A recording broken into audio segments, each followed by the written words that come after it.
Hello my dear students और मेरे प्यारे साथियों। आज हम लोग स्टॉक और फ्लो के बीच में जो डिफरेंस है ना सो देखेंगे। ठीक है, साथ ही साथ हम लोग लास्ट में कुछ प्रैक्टिकल क्वेश्चन भी देखेंगे ताकि आपको और अच्छे से समझ में आए। ठीक है, तो चलिए जो जो कहाँ जो किताब से है ना वहीं से स्टार्ट करते हैं, यानी कि बेसिक से स्टार्ट करते हैं। स्टॉक किसको बोलते हैं हम लोग? देखिए, स्टॉक बोलते हैं हम लोग जो जो आपका एक प्रकार का स्पेसिफिक पॉइंट ऑफ टाइम पे हो। ठीक है, अब पॉइंट ऑफ टाइम पे सिंपली बोलने का समझ में नहीं आएगा, तो चाहे कुछ उदाहरण भी लिख दिए थे हम आपका, जैसे एकदम एग्जैक्ट डेट हो, जैसे क्या आपका 31 मार्च, 2 जनवरी, या 3 तारीख, या 4 तारीख, या 15 अगस्त, इस टाइप से। लेकिन जब बात कीजिएगा फ्लो का, तो फ्लो जो होता है ना वो आपका एक पीरियड ऑफ टाइम को दर्शाता है। अब देखिए, पीरियड ऑफ टाइम बोलने का मतलब क्या होगा? जब फ्लो रिप्रेजेंट करता है एक प्रकार का रेंज को। ठीक है, एक पर्टिकुलर प्रकार का रेंज को। जैसे कि अब यहाँ पर हम पर मंथ और ईयर लिखे, इसको आप एक और उदाहरण ले लीजिए। मान लीजिए हम यहाँ पर जिक्र करते हैं इवनिंग का। इवनिंग एक पीरियड ऑफ टाइम है। क्या बता सकते हैं इवनिंग एग्जैक्ट कोई टाइम है? नहीं। इवनिंग तो भाई जनरली हम लोग कंसिडर कर ले, क्या कोई कोई बहुत कोई उसको 3 से 8 करता है, बहुत कोई लोग 5 के बाद 8 तक बोलने लगता है, तो कोई पर्टिकुलर टाइम में बोलना स्टार्ट कर देता है इवनिंग। ठीक है, मतलब कोई एक एक पर्टिकुलर टाइम नहीं है कि हम लोग भाई 3 बजे को ही बोलते हैं या 5 बजे को बोलते हैं, ऐसा कोई स्पेसिफिक टाइम नहीं है इवनिंग का। इवनिंग क्या है? इवनिंग मान लीजिए अगर हम 3 से 8 लेते हैं, तो 3 से 8 क्या होगा? एक पर्टिकुलर रेंज को कवर कर दिया। तो ये पर्टिकुलर जो रेंज को कवर किया ना, इसी को बोला जाता है क्या? आपका पीरियड ऑफ टाइम। समझ में आया? तो दोनों में मेन अंतर यही है बच्चों। अब इससे भी अगर क्लैरिटी ना मिला हो तो देखिए, ये एग्जांपल फिर सबसे बेस्ट है समझने के लिए। ठीक है, अब इसमें क्या लिखा हुआ चलिए उसको भी देख लेते हैं जल्दी से। देखिए, जो हम लोग फोटो लेते हैं, जो पिक्चर लेते हैं, जो स्नैपशॉट लेते हैं कैमरा में ना, देखिएगा उस फोटो को जब हम लोग देखते हैं तो एक किसी खास पॉइंट ऑफ टाइम को ही दिखाता है। वो किसी एक point of time he photo दिखेगा, मतलब जो दिख रहा है बस वही है, एग्जैक्ट एग्जैक्ट टाइमिंग पे दिखा रहा है वो। ठीक है, लेकिन देखिए वीडियो क्या है? वीडियो रिकॉर्डिंग वैसा नहीं होता बच्चों। वीडियो रिकॉर्डिंग क्या होगा? वीडियो रिकॉर्डिंग देखिएगा आपको 2 मिनट 3 मिनट का था, हमारे 4 मिनट का वीडियो होता है, यहाँ से स्टार्ट होगा और यहाँ तक एंड होगा। तो क्या ये आपका पर्टिकुलर आपका एक प्रकार का रेंज हो गया। ठीक है, यानी कि ये रेंज क्या कहलाता है? और ये रेंज ही आपका कहलाता है क्या? आपका पीरियड ऑफ टाइम। तो आई होप बच्चों अब आपको अच्छा से क्लियर मिल गया होगा। ठीक है, फिक्र मत कीजिए, क्वेश्चन प्रैक्टिस करेंगे तो और अच्छा से आपको समझ में आएगा। अब देखिए, टाइम डायमेंशन ऑब्वियस ही बात है भाई। अब इसमें अगर फोटो का उदाहरण को लेकर चले, तो फोटो में टाइम डायमेंशन कहाँ है? जो फोटो आप देख रहे हैं उसमें कोई टाइम डायमेंशन है क्या? टाइम में कोई आपको अलग अलग रेंज दिख रहा है क्या? नहीं। जो जिस पर्टिकुलर टाइम पे है, यानी कि जो पर्टिकुलर पॉइंट ऑफ टाइम पे है, बस वही दिख रहा है आपको। लेकिन इसमें इसमें टाइम डायमेंशन होता है। जो वीडियो होता है वो 4 मिनट का है, तो क्या होगा? एक जीरो से लेकर के यहाँ तक, यानी कि 4 मिनट का वो वीडियो में आपको क्या एक पर्टिकुलर टाइम डायमेंशन दिख रहा है। ठीक है, फिर नेचर ऑब्वियस स्टैटिक रहेगा। स्टैटिक रहेगा मतलब चेंज नहीं होगा, जिसमें चेंज नहीं होता है। ठीक है, जैसे आपका स्नैपशॉट फोटो। डायनामिक यानी कि इसमें क्या चेंज दिखने को मिलता है, मूवमेंट चेंज, ये सब क्या है आपका कंटिन्यूअस होता है, जैसे आपका वीडियो रिकॉर्डिंग। ठीक है, फिर इसको हम लोग जनरली मेजर इन यूनिट, मतलब देखिए इसको कीवर्ड्स, ये समझ एक प्रकार कीवर्ड्स है। देखिए, सिंपली लीटर लिखा रहा है, सिंपली टर्न लिखा रहा है, तो ये सब क्या है? ये सब हो जाएगा आपका, ये सब हो गया आपका क्या? स्टॉक। लेकिन अगर ऐसे लिखा रहा है पर मंथ, पर लीटर, या बोलिए ड्यूरिंग द ईयर, ये सब क्या रिप्रेजेंट करता है? ये सब रिप्रेजेंट करता है भाई एक अलग प्रकार का रेंज को, या फिर बोलिए पीरियड ऑफ टाइम को। क्लियर है? अब देखिए इसका एग्जांपल देख लीजिए, एक एग्जांपल है, या बाद में लोग प्रैक्टिस कर देखेंगे। एक एग्जांपल हम क्या दिए हैं? वेल्थ। अब जो वेल्थ होता है ना, वो हम लोग किसी एक पर्टिकुलर पॉइंट ऑफ टाइम का जो टोटल वैल्यू होता है उसको निकालते हैं। तो ये लिखा हुआ है टोटल मनी और एसेट्स यू हैव नाउ, मतलब एक पर्टिकुलर टाइम में जो तुम्हारे पास है ना, उसको क्या बोलते हैं हम लोग? जो एक पर्टिकुलर टाइम पे है उसको क्या बोलते हैं हम लोग जनरली? वेल्थ। इनकम ऐसा नहीं होता, इनकम इंसान का चेंज होता रहता है ना। इनकम देखिएगा, सैलरी जब आप लोग किसी को बताते हैं तो भाई पर मंथ, पर एनम ऐसे बताते हैं। ठीक है, पर जो कंपनी जो रिपोर्ट पब्लिश करती है, जो कंपनी जो रिपोर्ट पब्लिश करती है बैलेंस शीट में, क्या आपका प्रॉफिट वो क्या होता है? वो प्रॉफिट आपका हर ईयर का रहता है, पर ईयर के हिसाब से निकलता है, हर ईयर वो चेंज होते रहता है। तो इसलिए क्या होता है आपका इनकम, चाहे बोलिए प्रॉफिट, ये आपका हो जाता है आपका एक प्रकार का फ्लो। तो आपको वो अच्छा से क्लैरिटी अब मिल गया होगा बच्चों। चलिए अब कुछ क्वेश्चन को प्रैक्टिस करते हैं। पहला क्या है आपका? कैपिटल। कैपिटल क्या है? कैपिटल आपका एक प्रकार का स्टॉक है। कैपिटल एक बार इन्वेस्ट होता है, एक बार वो बिजनेस में इन्वेस्ट होता है, उसके बाद वो हर बार चेंज नहीं होते रहता है। एक बार बिजनेस में इन्वेस्ट कर दिए सो कर दिए, हाँ बहुत लंबा समय बाद कभी जाकर करते हो तो वो अलग चीज है। फ्लो में आने के लिए एक पर्टिकुलर, एक हमेशा इंटरवल में होना चाहिए वो। फ्लो में आने के लिए ना किसी भी चीज को एक हमेशा इंटरवल में होना चाहिए, तो पर मंथ हो या पर क्वार्टर हो, या ऐसा भी होता है कि हर 5 साल में अगर कर रहे हैं तब भी वो फ्लो कहलाता है, यानी कि per year every after 5 year भी होता तब भी वो फ्लो कहलाता। लेकिन कैपिटल जो हम लोग लगाए हैं बिजनेस में ना, इसका कोई टाइम टेबल नहीं है। हो जाता है आज कर दिए, मान लीजिए 1 जनवरी 2020 को किए होंगे और उसके बाद पता नहीं कब कर रहे हैं, हो जाता है 10 साल बाद कर दें, हो जाता है 20 साल बाद करें। तो ये आपका फिर फ्लो का कॉन्सेप्ट नहीं है। फ्लो मीन्स व्हाट, कि भाई वो कंटिन्यूअस चलना चाहिए, ठीक है। फ्लो मीन्स का मतलब क्या होगा भाई, वो कंटिन्यूअस चलते रहना चाहिए। इसलिए तो यहाँ पर ईयर लिखाएगा या पर मंथ लिखाएगा या ड्यूरिंग द ईयर लिखाएगा, इस टाइप से। प्रॉफिट, प्रॉफिट आपका फ्लो हो गया, जैसे आपको थोड़ा देर पहले बताएं। थोड़ा देर जैसे प्रॉफिट आपका क्या, एक प्रकार का इनकम है भाई, तो यहाँ पर जैसे देखिए इनकम है तो एक प्रकार क्या होगा आपका, वो फ्लो हो गया, ठीक है, प्रॉफिट। फिर आ जाइए एनएनपी, यानी कि नेट नेशनल प्रोडक्ट। ये इसके बारे में आप आगे डिटेल में पढ़िएगा। नेट नेशनल प्रोडक्ट, अगर इसका डेफिनेशन को आप जरा गौर से देखिएगा बच्चों, तो आपको पता चलेगा कि वो ड्यूरिंग द ईयर, यानी कि एक साल में बताने का काम करता है। वो एक साल में, पूरा साल भर में कितना कमाए वो है। ड्यूरिंग द ईयर आपको लग रहा होगा सर ये तो पूरा एक साल का बता रहा है, एग्जैक्ट टाइमिंग में बता रहा है। नहीं बच्चों, जो हम लोग कैलकुलेट करते हैं, हम लोग नेशनल इनकम एनएनपी समझ लीजिए, वो आपका कैसे निकलता है, वो एक पर्टिकुलर पीरियड ऑफ टाइम का निकलता है, यानी कहां से, 1 अप्रैल से लेकर के 31 मार्च तक, यहां से यहां तक का निकलता है ना, तब ना वो आपका ड्यूरिंग द ईयर कहला रहा है। इसी कारण से क्या आपका ये फ्लो है। क्लियर। इन्वेस्टमेंट, इन्वेस्टमेंट भी फ्लो है। इन्वेस्टमेंट आपका, investment in addition to the made during the year, during a period, यानी किसी खास पर्टिकुलर पीरियड में कीजिएगा, ये मतलब साल भर में कितना इन्वेस्टमेंट कर रहे हैं। इन्वेस्टमेंट हम लोग हर साल करते हैं, कम ज्यादा चलेगा, इस साल 10 किए, ठीक है, अगला बार 5 किए, वो चलेगा, लेकिन इन्वेस्टमेंट हर बार करते हैं, ठीक है। फिर क्या है डेट, डेट क्या है, स्टॉक। डेट जो होता है वो वैसे एक पर्टिकुलर पॉइंट ऑफ टाइम को ही बताएगा, स्पेसिफिक मूवमेंट को ही बताने काम करेगा। सेविंग, सेविंग क्या है, सेविंग एक फ्लो है। सेविंग जो होता है वो एक दिन में नहीं होता है। सेविंग, सेविंग आपका पॉइंट ऑफ टाइम में नहीं होता है बच्चों, पॉइंट ऑफ टाइम में वो नहीं होता है। सेविंग क्या, आप सालों पैसा जमा करते हैं, होता है ना कि एक पर्टिकुलर टाइम में पैसा जमा करते हैं तब जाके कुछ सेविंग होता है। क्लियर। और डेट क्या है, देखिए डेट को स्टॉक में डाला गया कि वो लोन लिए, तो अगर मान लीजिए आप लोन जाके ले लिए बैंक से, तो लोन क्या, तो एक स्पेसिफिक टाइम पे लिया आएगा ना, तो थोड़ी ना एक लंबा समय का कर्जा किया हुआ लोन है, नहीं। एक्सपोर्ट, एक्सपोर्ट क्या फ्लो, क्योंकि एक्सपोर्ट को भी हम लोग टाइम टू टाइम मेजर करते रहते हैं अलग अलग पीरियड में। लेबर फोर्स, लेबर फोर्स आपका एक प्रकार का स्टॉक है, क्योंकि ये स्पेसिफिक पॉइंट ऑफ टाइम में गिनाएगा, ये निकलता है पीरियड, इसका भी एक प्रकार से टाइमिंग निकलता है, ठीक है। इन्वेंट्री आपका हो गया एक प्रकार का स्टॉक। और गवर्नमेंट स्पेंडिंग क्या, यह होगा फ्लो, क्योंकि गवर्नमेंट का स्पेंडिंग हर बार चेंज होते रहता है, ठीक है। तो इसमें इतना ही था। आई होप आपका जो कॉन्सेप्ट है स्टॉक और फ्लो का वो क्लियर हो गया। आज हम लोग सर्कुलर फ्लो ऑफ इनकम देखेंगे। ये मेनली हम लोग 2 सेक्टर मॉडल का देखेंगे, ठीक है, क्योंकि सिलेबस पे 2 ही सेक्टर मॉडल है। 2 सेक्टर कौन कौन सा है, एक है हम लोग का हाउस होल्ड, दूसरा क्या है हम लोग का बिजनेस। इसी को बहुत बार हम लोग क्या होता है, फर्म भी बोलते हैं। अब इस टॉपिक पे हम मैक्सिमम टाइम नोटिस किए हैं कि बच्चा लोग ना स्टेप्स को लेके इसमें बहुत ज्यादा परेशान रहता है कि भाई क्या कौन सा स्टेप सही है। तो साथ ही साथ जो बुक में स्टेप दिया उसको देखेंगे, और इसके अलावे कि रियल वर्ल्ड में, यानी कि रियल दुनिया में इकोनॉमी कैसे रन करता है, 2 सेक्टर मॉडल कैसे काम करेगा सर्कुलर फ्लो ऑफ इनकम में, सो भी देखने का काम करेंगे, ठीक है। तो डिटेल में समझने के लिए सबसे पहले इसका एजम्पशन देखिए, क्योंकि वो भी बहुत इंपॉर्टेंट है। जैसे क्या 2 सेक्टर मॉडल है, 2 सेक्टर मॉडल है तो भाई किस 2 सेक्टर, यानी कि हाउस होल्ड और फर्म के बीच में दूसरा कोई नहीं आना चाहिए, इसलिए यहाँ पर क्या लिखा हुआ है, नो गवर्नमेंट, यानी गवर्नमेंट यहाँ पर नहीं होना चाहिए। अब गवर्नमेंट नहीं होगा तो किसी प्रकार का कोई भी टैक्स नहीं लगेगा, कोई सब्सिडी नहीं, कोई भी गवर्नमेंट स्पेंडिंग नहीं। पहला चीज तो ये, पहला एजम्पशन ये।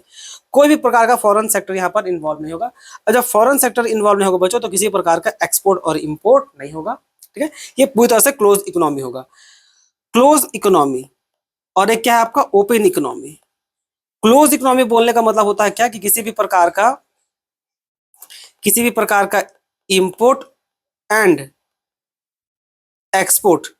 अब सोच के देखिए, कोई फॉरेन सेक्टर नहीं है तो इंपोर्ट एक्सपोर्ट भी नहीं होगा, इसलिए क्या बोलते हैं उसको, क्लोज इकोनॉमी।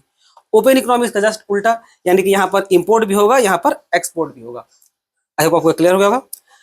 अब तीसरा एग्जाम्पशन क्या है भाई, किसी भी प्रकार का, कोई प्रकार का यहाँ पर सेविंग भी नहीं होगा।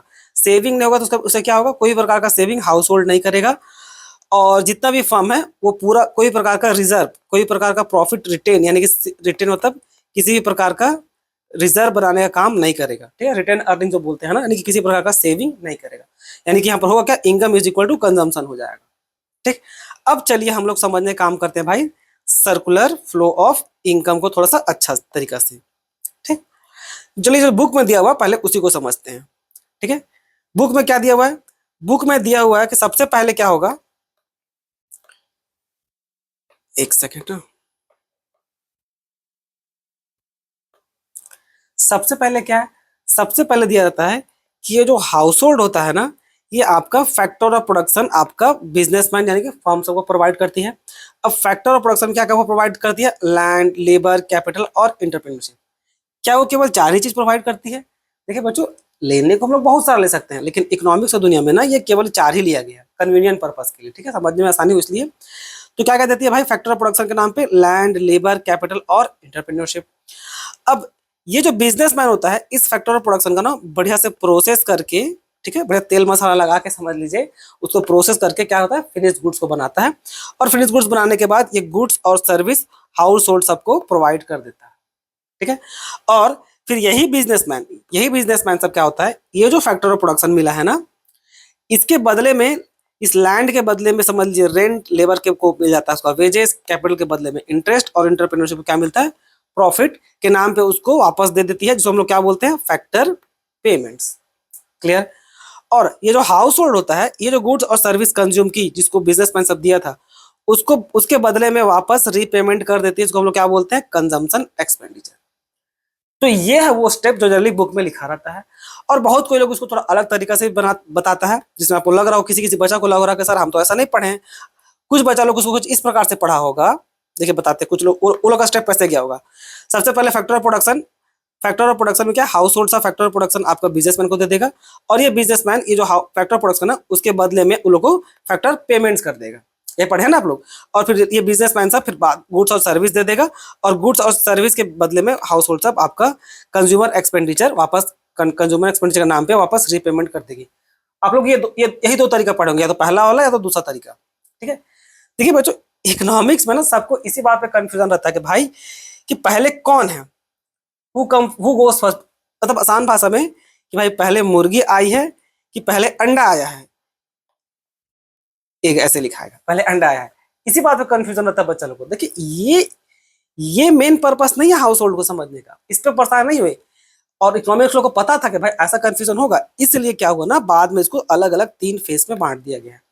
अब वो 3 फेज यहाँ पर हम लिख के रखें। अब 3 फेज बताने से पहले ना हम आपको बताना चाहते हैं कि अगर ये रियल वर्ल्ड में देखिए काम कैसे करता है, हकीकत को दुनिया में सर्कुलर फ्लो ऑफ इनकम काम कैसे करता है, सो समझ लीजिए, क्योंकि वो ज्यादा प्रैक्टिकल है। देखिए आई होप आपको इतना आइडिया होगा बच्चों, अगर किसी के पिताजी बिजनेस में है, बिजनेस बिजनेस ना कैश के आधार पे नहीं चलता है, ठीक है। या आप तो मेनली यहाँ पर हम लोग करते हैं ना कि फैक्टर प्रोडक्शन दिए फिर उसको पेमेंट कर दिए। देखिए बिजनेस ऐसे रन नहीं करता है बच्चों।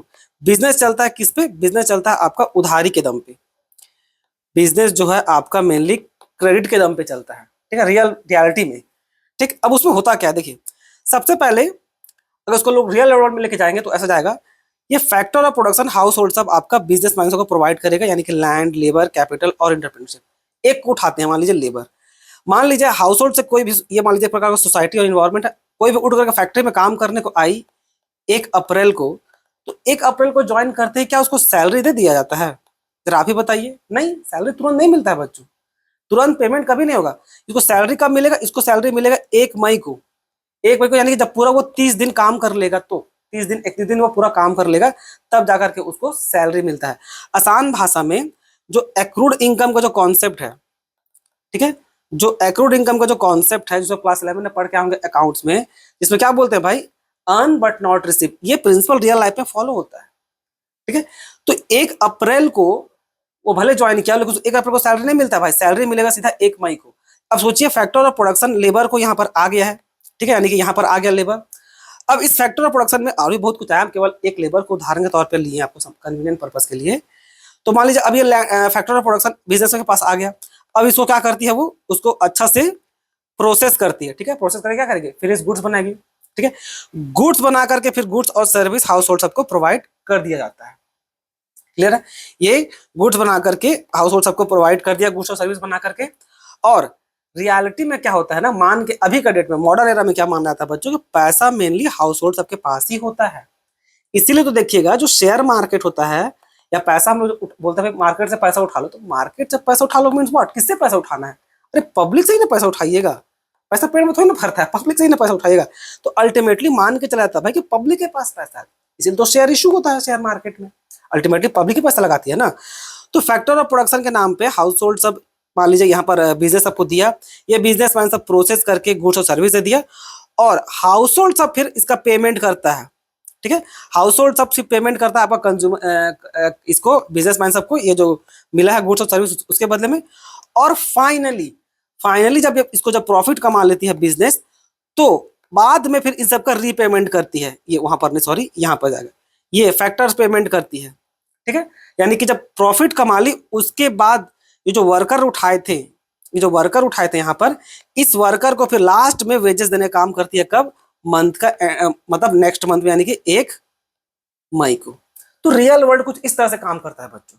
ठीक है, तो आई होप आपको पता चला होगा कि रियलिटी ऐसे वर्क करता है। ठीक है, उस टाइप से नहीं जिसमें आप लोग लड़ते रहते हैं कि भाई पहले क्या है मुर्गी की अंडा, ये नॉर्मली ऐसे ही बिजनेस रन करता है क्रेडिट बेसिस पे। ठीक, अब चलिए अब आ जाते हैं हम लोग वो 3 फेज पे जो हम लोग आपको जो बताना था हमको कि भाई इस पे बहस नहीं करना है, पहले क्या है। तो चलिए वो 3 फेज देखते हैं। सबसे पहला फेज का नाम क्या है, जनरेशन फेज। इसको क्या बोलते हैं हम लोग, प्रोडक्शन फेज भी बोलते हैं। इसमें क्या होता है, गुड्स और सर्विस को प्रोड्यूस किया जाता है। जैसे कि फैक्टर ऑफ प्रोडक्शन के नाम पे जो लैंड, लेबर, कैपिटल और एंटरप्रेन्योरशिप मिला है उसको इस्तेमाल करके हम लोग उस पर एक वैल्यू क्रिएट करते हैं। जैसे कि क्या, जैसे कि मान लीजिए देखिए जो कॉटन मान लीजिए हम लोग एज ए रॉ मटेरियल के तौर पे मिला है। ठीक है, लैंड से या लेबर से कहीं से भी इस सबको एक प्रकार का रिसोर्स समझ लीजिए। और जो कॉटन मिला है, कॉटन सिंपली किसी काम को थोड़ी ना होता है बच्चों, वो क्या काम आएगा, कुछ काम नहीं आएगा सिवाय वो कान में डाले साफ करने के अलावा। इस कॉटन को हम लोग वैल्यू ऐड करने का मतलब क्या, इसमें कुछ ऐड करे, क्या कर दिए, शर्ट बना दिए। तो कॉटन जो अब क्या होगा, अब एक शर्ट बन गया, तो सोचिए कॉटन तो सस्ता मिलता है ना, अब शर्ट क्या महंगा बिकेगा, है कि नहीं। तो शर्ट में क्या हुआ, वैल्यू ऐड हो गया, तो उसको क्या बोलते हैं हम लोग, वैल्यू एडिशन होना। तो ये क्या है, ये है हम लोग का एक प्रकार का जनरेशन ऑफ वैल्यू। ठीक है, इनकम नहीं, जनरेशन ऑफ वैल्यू एडिशन हम लोग किए। क्लियर है। फिर आता है सेकंड फेज यानी कि डिस्ट्रीब्यूशन फेज, यहाँ पर इनकम जनरेट होता है। अब ये जो शर्ट कंपनी बनाई थी तो क्या करेगी, सेल कर देगी, इस शर्ट को सेल करेगी, सेल करेगी तो क्या होगा, पैसा आएगा, इनकम होगा, है कि नहीं। तो इसी को क्या बोलते हैं, generation of distribution of income. तो इसमें क्या हुआ, अभी जो इनकम आया, ये जो फर्म जो है फैक्टर पेमेंट्स का काम कर देती है। ये इधर आपका हाउस होल्ड था, इधर फर्म था। अब जब पैसा आ गया, ठीक है, जब इनकम जनरेट हो गया, तो इस इनकम जनरेशन क्या होता है, बाद में ये जो फैक्टर इनकम आया ना, उसको बाद में रीपेमेंट कर देती है, वेजेस बोल करके, रेंट बोल के, इंटरेस्ट और प्रॉफिट बोल के। ये जो होता है, जो लैंड ले रहती है उसके बदले वेजेस, सॉरी जो लेबर आ रहा था उसको वेजेस मिल जाता है, और रेंट के जो लैंड लेता है उसको रेंट मिल जाता है, और जो कैपिटल होता है उस पर इंटरेस्ट, और जो इंटरप्रेन्योरशिप होता है उसको क्या मिल जाता है, प्रॉफिट। तो ये है बच्चों इसमें सेकेंड फेज में। ठीक है, थर्ड फेज में क्या होता है, थर्ड फेज में डिपोजिशन ऑफ इनकम यानी कि एक्सपेंडिचर फेज। वो जो गुड्स और सर्विस यानी कि जो शर्ट मिला है, ठीक है, जो शर्ट मिला है हाउस होल्ड सबको, तो उस शर्ट के बदले में क्या होगा, उस शर्ट के बदले में क्या होगा, उसको वापस रीपेमेंट करना पड़ेगा। ठीक है, रीपेमेंट करना पड़ता है। ठीक, उसको क्या बोलते हैं हम लोग, कंजम्पशन एक्सपेंडिचर। तो ये मेनली 3 फेज में बटा हुआ है। इस सर्कुलर फ्लो ऑफ इनकम में जो और आपको जो जानने का जरूरत है वो देखिए, याद रखिएगा, इस तरह से शॉर्ट में उसको हम लोग जैसे निपटाएं। तो production create income, income create demand, and demand leads to production again. ये एक शॉर्ट लाइन में है। और जो काम का चीज है उसको देखिए, ये वाला पार्ट, ये बहुत इंपॉर्टेंट है, याद रखिएगा। अब क्योंकि ये केवल 2 सेक्टर मॉडल है ना, एक तरफ है आपका हाउस होल्ड, एक तरफ है आपका फर्म। तो यहाँ पर क्या होता है, total income is equal to total production is equal to total income, total income total expenditure, यानी कि आसान भाषा में income is equal to consumption. इस बात को जरा ध्यान में रखिएगा, ये आपका बहुत इंपॉर्टेंट है। ठीक है, क्योंकि 2 सेक्टर मॉडल है। ठीक, तो इसमें इतना ही बच्चों। आई होप आपको वीडियो पसंद आया हो। आज हम लोग रियल फ्लो और मनी फ्लो में जो डिफरेंस है सो जानेंगे। ठीक है, टेबल के अंदर में ये जो लिखा हुआ है इसको एक्सप्लेन करने से पहले हम आपको डायग्राम के थ्रू समझाते हैं ताकि आपको ज़्यादा से क्लैरिटी मिले। ठीक है, ये हम लोग का सर्कुलर फ्लो ऑफ इनकम का डायग्राम है। इससे आपको ज़्यादा समझ में आ गया भाई कि रियल फ्लो और मनी फ्लो होता क्या है। ठीक है, इधर है हम लोग का हाउस होल्ड, इधर है हम लोग का बिजनेस या फिर बोलिए फर्म। सबसे पहले क्या होता है सर्कुलर फ्लो ऑफ इनकम में, सबसे पहले सर्कुलर फ्लो ऑफ इनकम में होता है भाई कि हम लोग फैक्टर ऑफ प्रोडक्शन देते हैं, यानी कि लैंड, लेबर, कैपिटल और इंटरप्रेन्योरशिप, यानी कि जो हाउस होल्ड है वो प्रोवाइड करती है फर्म को। और इस लैंड, लेबर, कैपिटल और इंटरप्रेन्योरशिप का प्रोडक्शन प्रोसेस में डालते हैं इसको हम लोग, ठीक है। इसको प्रोडक्शन प्रोसेस में डालेंगे और क्या करेंगे लास्ट में फिनिश गुड्स बना करके, और फिनिश गुड्स बोलने का मतलब क्या होगा, यानी कि गुड्स और सर्विस बना करके वापस हाउस होल्ड को ही सबको रिटर्न कर देते हैं। यानी कि बिजनेसमैन जो होता है इसी चीज को प्रोसेस यानी प्रोडक्शन में ला करके जो भी गुड्स है और सर्विस के रूप में वापस हाउस होल्ड को रिटर्न कर देती है। ये जो लैंड, लेबर, कैपिटल और इंटरप्रेन्योरशिप है, इन सब का वो प्रोडक्शन प्रोसेस में डाली, उसका इस्तेमाल की और फाइनली गुड्स और सर्विस के रूप में उसको वापस कर दी। ये जो ब्लू लाइन जो था ना, ये जो ब्लू लाइन आप देख रहे हैं, ये जो ब्लू लाइन आप देख रहे हैं, ये ब्लू लाइन क्या रिप्रेजेंट करता है, ये ब्लू लाइन जो है आपका आपका ब्लू लाइन आपका रियल फ्लो को रिप्रेजेंट कर रहा है। अभी तक इसमें पैसा टच ही नहीं किया गया। अब देखिए इसमें ये मूवमेंट कैसे हो रहा है, मूवमेंट हो रहा है आपका क्लॉकवाइज। मूवमेंट कैसे हो रहा है, मूवमेंट हो रहा है क्लॉकवाइज, यानी कि देखिए ऐसे गया, ठीक है, और फिर इधर से ऐसे वापस आया, यानी कि हाउस होल्ड से फर्म इस तरह से गया वो, और बिजनेस से हाउस होल्ड की तरफ गुड्स और सर्विस के रूप में ऐसे आया। तो ये क्या, जब ऐसे मूवमेंट करे उसको क्या बोलते हैं, क्लॉकवाइज, ठीक है। अब देखते हैं हम लोग क्या मनी फ्लो को। मनी फ्लो ऑब्वियस है एंटी क्लॉकवाइज होगा, जस्ट उसका उल्टा। अब सर्कुलर फ्लो ऑफ इनकम को समझने के लिए देखिए सर्कुलर फ्लो ऑफ इनकम काम कैसे करता है पूरा। पहले भाई फैक्टर ऑफ प्रोडक्शन दिया जाता है हाउस होल्ड से बिजनेस के द्वारा, बिजनेसमैन गुड्स और सर्विस के रूप में उसको वापस करती है। फिर ये जो फैक्टर ऑफ प्रोडक्शन बिजनेस लिया रहता है किससे, हाउस होल्ड से, उसके बदले में क्या फैक्टर पेमेंट करती है, यानी कि वेज देती है, रेंट देती है, इंटरेस्ट देती है, इस सब के बदले में, ठीक है। जैसे लैंड के बदले में रेंट दी, वेजेस के बदले में लेबर के बदले में वेजेस दी, कैपिटल को इंटरेस्ट दिया गया और इंटरप्रेन्योरशिप को प्रॉफिट मिला गया। तो यहाँ पर देखिए मनी फ्लो होना स्टार्ट कैसे किया, मनी जो है पहला मूवमेंट किधर से दिखाया, इधर से ऐसे, ठीक है, क्योंकि पहले हम लोग को इनकम का ओरिजिन दिखाना था, इनकम का ओरिजिन दिखाना पड़ेगा भाई, हाउस होल्ड का भाई इनकम जनरेट कैसे हुआ।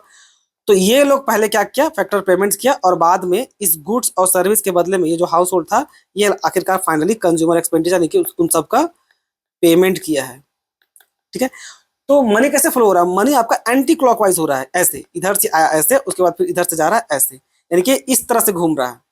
ये क्या हो गया आपका एंटी क्लॉकवाइज। क्लॉकवाइज तो कैसे घूमता है, इधर ऐसे घूमता है, इधर से घूमता है।